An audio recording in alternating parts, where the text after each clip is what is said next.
Aujourd'hui, au programme de notre rendez-vous règles, nous allons vous éclairer sur les différentes options dont vous disposez pour vous dégager lorsque votre balle termine sa course dans un obstacle d'eau.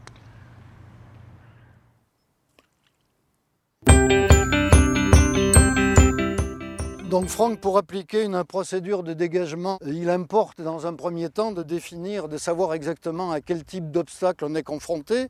Donc ici, nous avons un obstacle qui est piqueté en jaune, qui est souvent improprement nommé par les joueurs obstacle d'eau frontal, mais qui en fait, selon les règles, est nommé obstacle d'eau.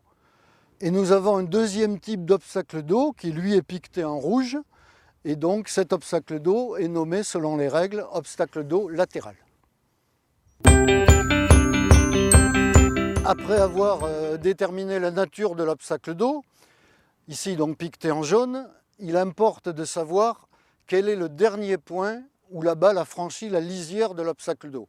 Alors le dernier point d'entrée de sa balle étant ici, donc Franck va pouvoir avoir le choix entre deux options. Une première option, c'est de tracer une ligne imaginaire entre le drapeau et ce point d'entrée, et il va pouvoir reculer aussi loin qu'il veut sur cette ligne imaginaire et dropper sa balle sur cette ligne. Dans le cas où le dernier point de franchissement de l'obstacle d'eau est situé côté green, pour appliquer l'option dropper une balle sur la ligne imaginaire drapeau dernier point d'entrée, il est important de noter que la règle oblige le joueur à dropper en arrière de l'obstacle d'eau.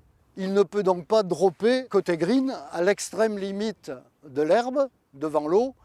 Il doit revenir totalement derrière l'obstacle. Alors Franck a également une deuxième option, toujours avec un coup de pénalité, qui est d'aller redropper une balle à l'endroit d'où il avait joué son coup précédent, celui qui a amené sa balle dans l'eau. Alors dans le cas d'un obstacle piqueté en rouge, comme ici, donc Franck, pour se dégager, va, comme pour un obstacle d'eau en jaune, pouvoir retourner avec un coup de pénalité de l'endroit où il avait joué son coup précédent.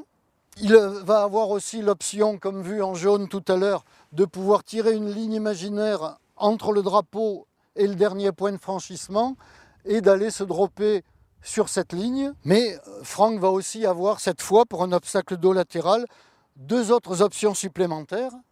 Donc une première option, c'est de se dropper latéralement par rapport à son point d'entrée dans l'obstacle, sans se rapprocher du drapeau.